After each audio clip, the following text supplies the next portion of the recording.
صباح الخير او مساء الخير على حسب وقت ما بتشوفوني. مين قال بقى لو ما عندناش كبه مش هنقدر ان احنا نعمل كفته رز؟ النهارده عملتها في الخلاط باسهل وابسط طريقه. الحقيقه انا ما صورتهاش لان ما اعتقدتش انها تطلع ناجحه بالشكل ده. كانت تجربه، لكن انا هقولها لكم بالتفصيل الممل، والمره الجايه ان شاء الله هصورها بالتفصيل في الخلاط. اول حاجه جبت الخلاط وهبتدي ان انا احط فيه نص كوبايه من الميه، احط عليه بصلايه وسط مبشوره وهضربهم كويس جدا يا ريت ما تبقى زي الميه. بعد كده هحط الخضره عبارة عن ورق بس، وهضربهم كويس جدا مع 4 فصوص توم وبرده هيتضربوا. بعد كده بقى احط بقية شوية المية واحط اللحمة المفرومة عبارة عن ربع كيلو، لكن انا مش هحط الربع كيلو كله، هضرب شوية بشوية في الخلاط مع السائل اللي انا عملته. لو عوزت مية بزود حوالي نص كوباية تاني، يعني كلها في حدود كوباية مية، طبعا على حسب مساحة الخلاط وسرعته.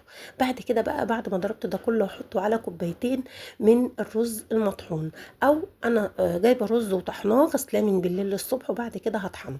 بعد كده بقى هعجن كل المكونات مع نص معلقه مع سوري ربع معلقه من الكربونات، وهحط بقى الملح والفلفل والكزبره والكمون والبهارات. كل ده هحطه على الدقيق بتاع الرز. زي ما انتم شايفين كده بقى هبتدي ان انا اصبعها واحمرها، والله طلع خطيره. شفتوا اللون بتاعها عامل ازاي؟ وما فكتش ولو انا بصبعها بضغطها بايديا الاول. زي ما انتم شايفين كده حمرتها، وهبتدي بقى ان انا اعمل التصليصه بتاعتها. زي ما انتم شايفين كده هبتدي ان انا اجيب البصلايه هنا بحمرها، والله طالعه يا جماعه خطيره. بصوا هنا عملت الرز بتاعي بالشعريه عادي، وانتوا كلكم شطار فيه وعارفينه. وزي ما انتم شايفين كده بقى حمرت بقيه الكفته. بصوا اللون بتاعها ازاي عامل ازاي. انا عجنتها كويس يا جماعه، خلي بالكم. هنا التصليصه عملتها ازاي؟ جبت البصلايه وابتديت ان في الماده الدهنيه وابتديت ان انا احمرها يا ريت ما يبقى لها لون زي ما انتم شايفين كده. وهضيف عليها بقى السر الخطير اللي بيخلي التصليصه ريحتها مفحفحه. هبتدي ان انا اجيب 4 فصوص توم هدقهم مع قرن فلفل وشويه ملح وشويه كزبره، وهبتدي ان انا اضيفهم على البصلايه. زي ما انتم شايفين كده بقى حمر البصلايه الاول، وبعد كده هضيف الفلفل والتومه اللي انا قلت لكم عليها. بصوا زي ما انتم شايفينه كده فلفل اخضر والثومه وشويه الكزبره والملح. هبتدي ان انا اقلبهم مرايه نشم ريحتهم بس.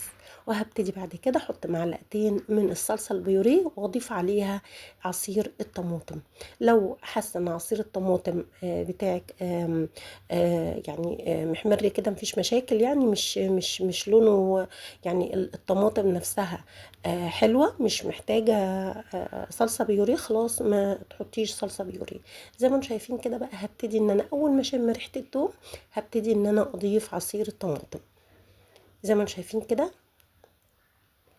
طيب الكفته بتاعتي هبتدي ان انا اسيبها على مصفى علشان تتهوى شويه. بصوا بقى انا ما بحطش اي حاجه مقليه في على ورق ولا حاجه، لازم على مصفى. هنا بقى احط نفس البهارات اللي انا حطيتها. ايه هي البهارات؟ اللي هي الفلفل الاسمر والكزبره والكمون والبهارات بتاعتي.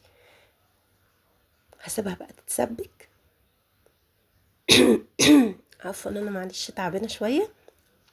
هسيبها بقى هنا تتسبك زي ما انتم شايفين كده.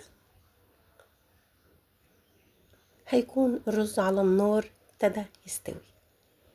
انا بقى عايزه اقول لكم على حاجه عشان ما تفكش منا. الكفته بالذات لما تكون جملي، لو واحده طبعا ما عندهاش لا خلاط ولا كبه ممكن ان هي تعملها تدقها او تعمل المكونات اللي انا قلت لكم عليها وتعملها عند يعني بتاع اللحمه الجملي او اللحمه اللي تعجبك. زي ما انتم شايفين كده جبت مكعبين بطاطس كده، حاجات بسيطه يعني بطاطسيتين كده، وضفتهم ده طبعا اختياري، ضفتهم في الصلصه. اول ما تبتدي تستوي هبتدي ان انا احط الكفته انا بحطها امتى؟ بحطها لما هنيجي خلاص هنتغدى، يا دوب غلوتين وبطفي عليها، يعني انا ما بحطهاش من بدري. زي ما انتم شايفين كده. هنا الرز عملته، كلكم عارفين الرز بشعرية، عملته كذا مرة وضفت عليه الشوربة او المية السخنة